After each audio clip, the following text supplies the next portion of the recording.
open your heart to the possibility of joy. Please welcome Jim Herbert this year.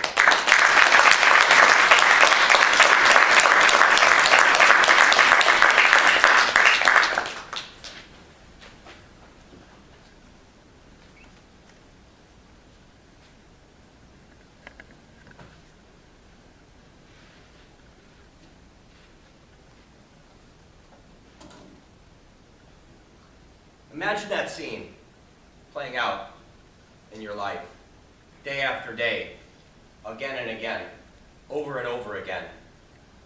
And imagine what it feels like to not get the help you were hoping for. And imagine even more what it feels like to not even be seen. To not be seen as a human by your fellow humans. It can be dehumanizing. It can break your heart. Anybody out there ever bought a Streetwise magazine or given a couple bucks to someone holding a sign that said, "Please help me, ... Yeah, almost everybody. It's nice to help other people, isn't it? It makes you feel good. Anybody out there ever heard back from the person they helped 3 days later and have them say, "I couldn't use your money for the reason you intended, so I'd like to give it back to you"? Does that happen to anybody? It's happened to me. The Friday before Mother's Day last year, I was walking to the post office to mail Mother's Day cards, on the slim hope they'd actually get there by Mother's Day because it was Friday. And I walked past a young lady with a black rollaway suitcase holding a sign that said, "Please help me. I need $18 for bus fare." And I walked right past her.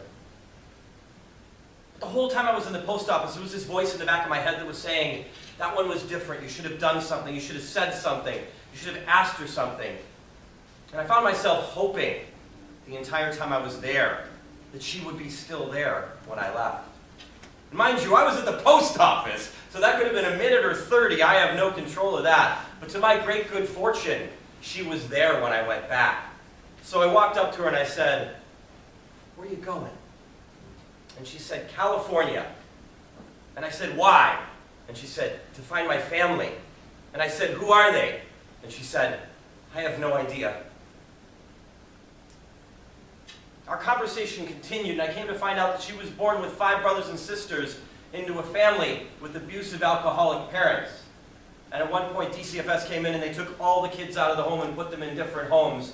And she hadn't seen her brothers and sisters since, and that was 20 years ago. So I gave her 20 bucks in my business card, and I said, "Hey, good luck. If you don't mind, when you get to California, maybe send me an email and let me know you made it okay, and maybe we can stay in touch."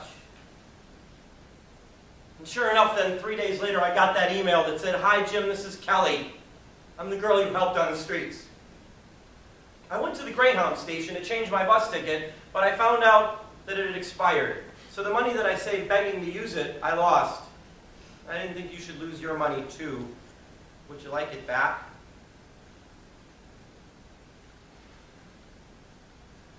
No, I didn't want it back, Kelly. What happened next and what's still happening is amazing. Kelly's become one of my teachers. My wife and I have become friends with Kelly. She's come to us for mentorship and leadership and guidance. And even at one point a little while ago last year, we helped her get a little room. We gave her $200 so she could get a room on the 2nd floor in a really bad neighborhood that was owned by a really good family that said they'd help her out. And things were going pretty good for a while. I taught Kelly into selling Streetwise instead of begging on the streets and make some money. And sure enough, she did, until one day she disappeared.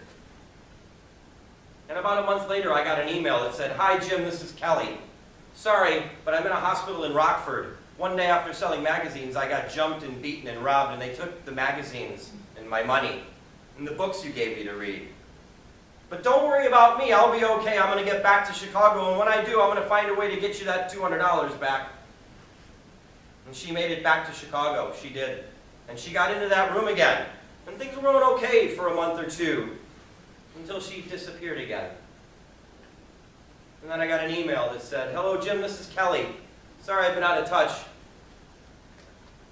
But one day I had a seizure in the streets. And they took me to the state mental hospital because they thought I was crazy. I'm not crazy. Just need my meds and I can't afford them right now. And sure enough, Kelly got back down to that room again. And she started selling Streetwise again. And then she disappeared again around October. And we didn't hear a thing from her for over 2 months. Until Christmas Eve. We got an email that said, "Hello, Jim and Christiana, this is Kelly. Sorry I've been out of touch again, but you see I had a small stroke. And I lost the use of my legs. Don't worry about me. Doctors say I'm healing quickly, and when I do, I'm going to get back down to that room and I'm going to figure out what my next move is. And I'll be back in touch, I promise you. Merry Christmas!"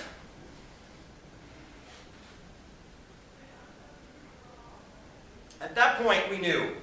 We couldn't help Kelly just patch through the day-to-day any longer. We couldn't help her get from minute to minute and day to day. We needed to help her build a bridge to a life in the future that she's never had a chance to live in the past. So we launched a GoFundMe page called Kelly's Bridge. And we've raised a good bit of money. And our goal is to raise enough money to put her in sustainable housing with food and meds for 1 to 2 years so she can rehumanize. So she can understand that people see her again. And you know, things are going pretty good. Kelly's safe. She's in that same room in that bad neighborhood with that good family, but it's a home for her now. Kelly often tells me that she's lucky that I saw her, that she doesn't know what she deserves that the other thousands of homeless people in Chicago don't deserve. And I tell her and everybody else, I'm lucky that she saw me, because she's changed my life. She's become my most important teacher. So what is it, fellow Toastmasters? What is your ...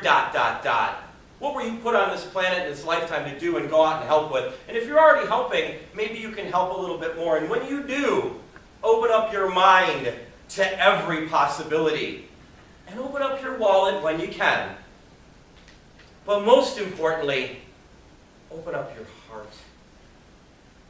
Because when you do, there's a chance your heart might get broken. Or there's a chance you might experience the greatest joy you've known in your lifetime. Mr. Contest Chair.